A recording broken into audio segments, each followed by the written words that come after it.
race between innovation and regulation, innovation is pulling ahead. AI, quantum computing, algorithmic surveillance, the technologies reshaping our world are moving faster than lawmakers can respond. But is this just a speed bump or a fault line? At the University of California, Berkeley, Professor Chris Hoofnagle teaches law and technology. He's been thinking about this gap between emerging tech and the legal systems meant to contain it for more than 20 years. Sure, I think in any situation where you're thinking about regulation, you have to start out with what your policy goals are. So those different technologies have different implications because we have different policy goals surrounding them. In quantum technologies, this is a field where America clearly wants to achieve capabilities before other nations can.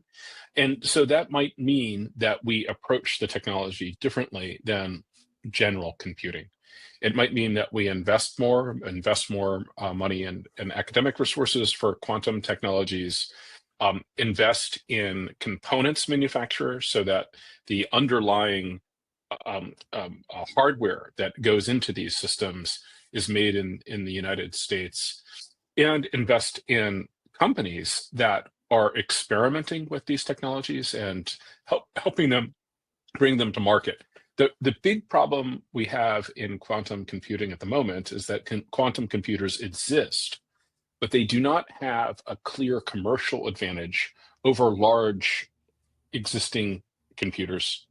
And the moment that there is a commercial advantage from quantum computers, things will really take off. That inflection point, where quantum becomes profitable, is where oversight typically falters. The money moves faster than the rules. This is the question of our time, is what to do with these new technologies that are so capable.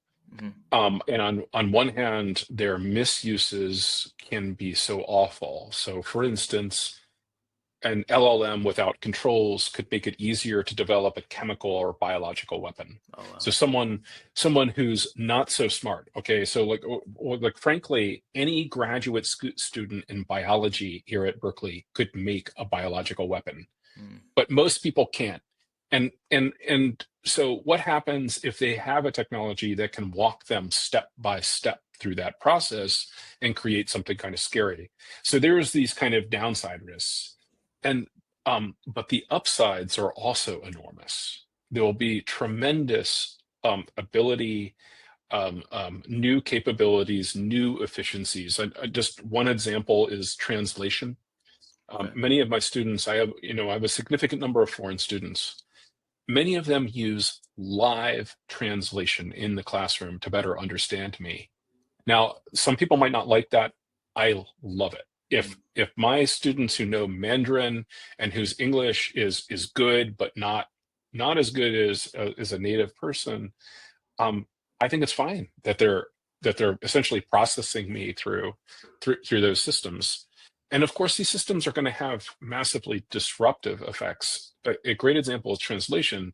People whose job it is to translate, I just don't see how they have a job. Good enough may be the new standard.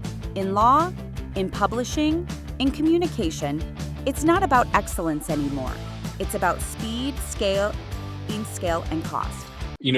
Most people in America still have not used an LLM. They might have read about it, they might have heard of it, but it's still, the penetration is still very small. It's funny, but it's also serious, because when tools get this good, this fast, the race isn't just for profit, it's for control. So I think ChatGPT is a potential Google killer. Okay. And I mean, I think anyone who's used Google in recent years can recognize that it's become really junked up. And the classic example I use is I cook.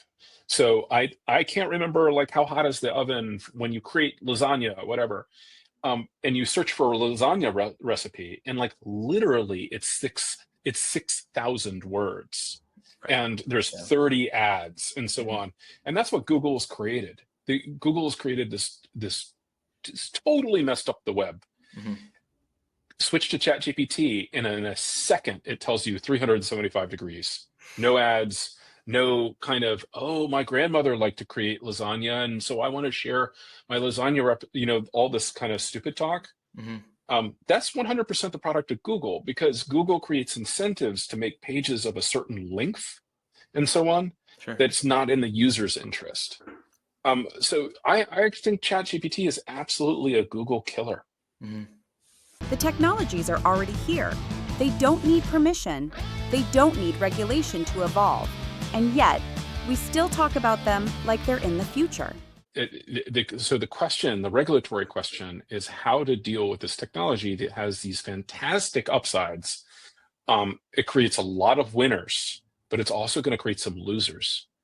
So the kind of the regulatory scope, it's not just safety. It's also, thinking about people's lives and whether they can have stable employment.